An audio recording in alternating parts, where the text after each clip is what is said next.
Hi friends, please subscribe to Amravati Media and press the bell icon for more latest updates. Delhi to Amaravati ఏపీలోనూ విద్యార్థుల ఉద్యమం. ఏపీలో రాజకీయ సమీకరణాలు ఆసక్తికరంగా మారుతున్నాయి. కూటమి వైసీపీ మధ్య రాజకీయంగా కొత్త లెక్కలు తెర మీదకు వస్తున్నాయి. 2029 ఎన్నికలే లక్ష్యంగా వ్యూహాలను రెండు వైపులా అమలు చేస్తున్నాయి. కూటమి ప్రభుత్వం పైన వైసీపీ మరో పోరుబాటకు సిద్ధమైంది. యువత విద్యార్థులకు మద్దతుగా మాజీ సీఎం జగన్ కీలక నిర్ణయం తీసుకున్నారు. ఢిల్లీలో జరుగుతున్న పరిణామాలతో ఇటు అమరావతి కేంద్రంగా జగన్ కొత్త వ్యూహాలు అమలు చేస్తున్నారు. మాజీ సీఎం జగన్ కీలక నిర్ణయం తీసుకున్నారు. ఢిల్లీలో మారుతున్న సమీకరణాలతో కొత్త లెక్కలతో ముందుకు వెళుతున్నారు. ప్రధాని మోదీ కేంద్ర హోంమంత్రి అమిత్ షాతో భేటీ కోసం జగన్ అపాయింట్మెంట్ కోరారు. వచ్చే వారం వారితో భేటీ ఉండే అవకాశం ఉందని పార్టీ నేతలు చెబుతున్నారు. ఇదే సమయంలో ఏపీలో కూటమి ప్రభుత్వం పైన జగన్ మరో పోరాటానికి సిద్ధమవుతున్నారు. ఢిల్లీలో నీట్ అక్రమాలకు వ్యతిరేకంగా యువత చేస్తున్న నిరసనలకు దేశవ్యాప్తంగా మద్దతు లభిస్తోంది.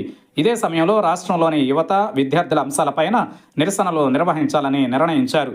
అందులో భాగంగా 28న అన్ని జిల్లా కేంద్రాలలో వైసీపీ నిరసన ప్రదర్శనలకు పిలుపునిచ్చింది. యువత విద్యార్థి విభాగం ఆధ్వర్యంలో నిరసనలు జరగనున్నాయి. డిఎస్సిలో అక్రమాలు, నీట్ పేపర్ లీక్, నిరుద్యోగ భృతిపై నిరసనలు నిర్వహిస్తున్నట్లు వైసీపీ యువజన విభాగం అధ్యక్షుడు జక్కంపూడి రాజా ప్రకటించారు. ఢిల్లీలో జరుగుతున్న నిరసనల్ని పోలీసులతో అణిచివేసేందుకు కేంద్రం చేస్తున్న ప్రయత్నాలను తప్పుబట్టారు.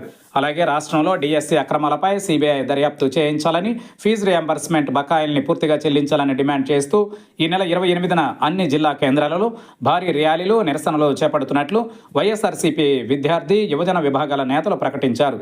ఫీజు రియంబర్స్మెంట్ పథకం అమలు కాక చాలా చోట్ల విద్యార్థులు కాలేజీల యాజమాన్యాల ఒత్తిళ్లు తట్టుకోలేక ఆత్మహత్యలు చేసుకుంటున్నారని చెప్పుకొచ్చారు. 1 కోటి మందికి నెలకు 3,000 ఇస్తామని హామీ ఇచ్చిన చంద్రబాబు ఈ 2 ఏళ్లలో 72,000 కోట్లు ఇవ్వకుండా బకాయి పెట్టారని విమర్శించారు. డిఎస్సి అక్రమాలకు కారణమైన వారిపైన చర్యలు తీసుకోవాలని డిమాండ్ చేస్తే పట్టించుకోవడం లేదని చెప్పుకొచ్చారు. దీంతో ప్రభుత్వ తీరుకు నిరసనగా ఈ ర్యాలీ నిర్వహణకు నిర్ణయించినట్లు వెల్లడించారు.